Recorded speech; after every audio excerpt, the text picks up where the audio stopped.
Na aula de hoje, nós vamos falar sobre a tabela periódica e vamos começar fazendo um questionamento sobre a existência da tabela, o porquê que ela existe.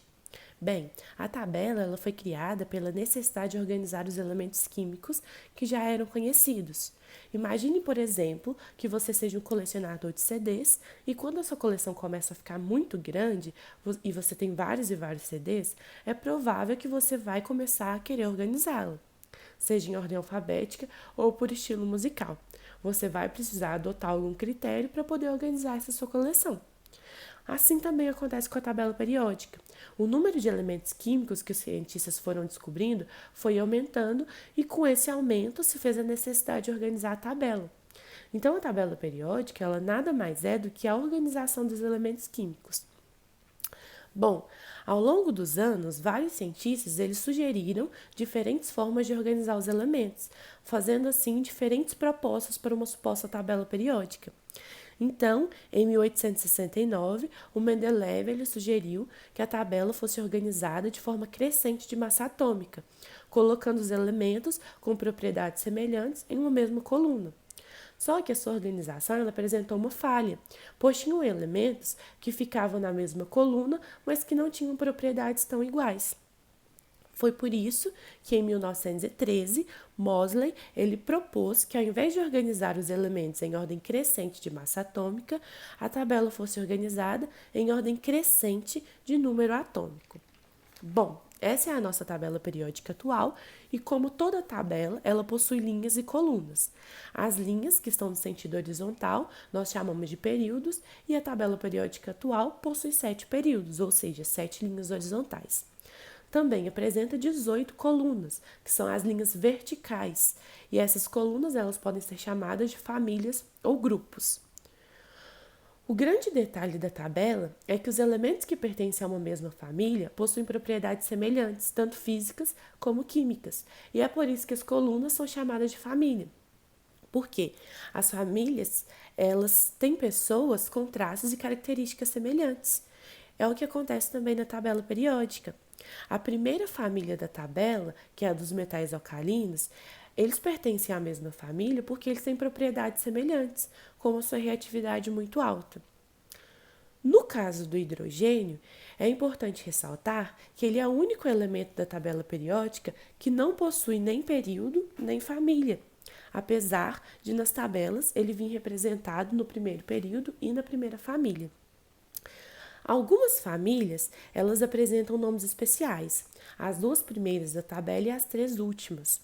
A primeira é a família dos metais alcalinos, a segunda dos metais alcalinos terrosos, a família 16 é chamada de família dos calcogênios, a 17 é a família dos halogênios e a 18 a família dos gases nobres.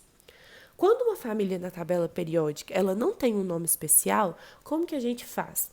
Nesse caso, damos o nome da família como sendo a família do e vamos citar o primeiro elemento que compõe aquela família, como por exemplo, a família 13.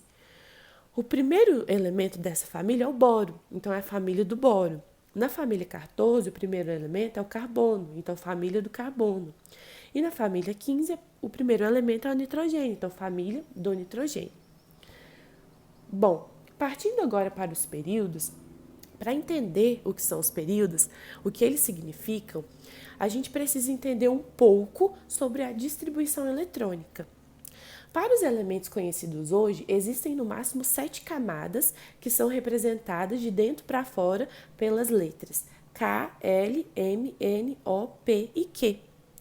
Essa distribuição ela se refere ao modo em que os elétrons estão distribuídos nas camadas ou níveis de energia que ficam ao redor do núcleo do átomo. Porém, esses elétrons eles não se distribuem de qualquer forma, tem regras para isso. Por exemplo, na primeira camada, que é a camada K, ela suporta no máximo 2 elétrons. E para tornar mais fácil essa distribuição de elétrons dos átomos, o Linus Pauling ele criou uma representação gráfica que facilitou a visualização da ordem crescente de energia e a realização dessa distribuição eletrônica.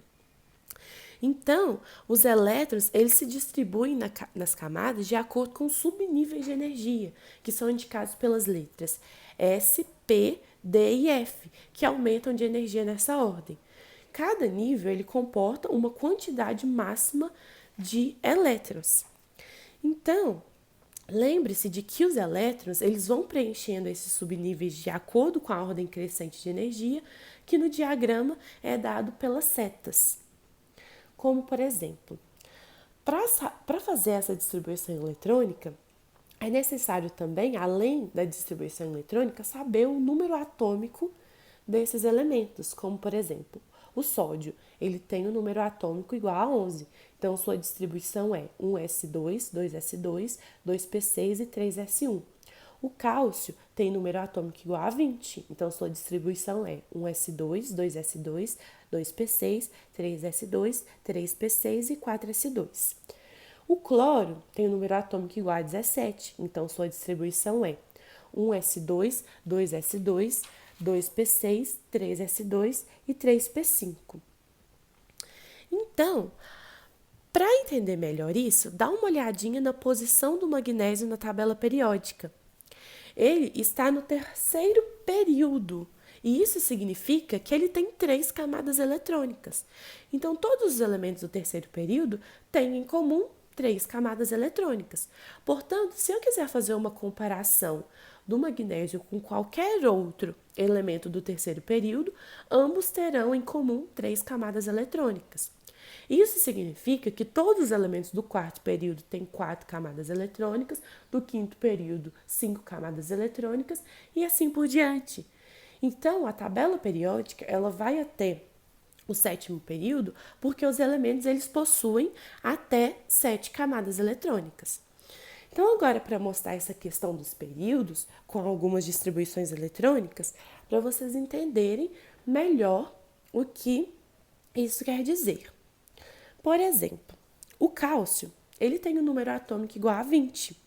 Então, fazendo a sua distribuição eletrônica, segundo o diagrama de Linus-Pauling, ele fica 1s2, 2s2, 2p6, 3s2, 3p6 e 4s2.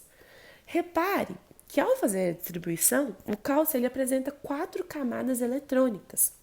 Eu sei disso porque o maior número que aparece na frente das letras é o número 4, o que significa que o cálcio é um elemento do quarto período.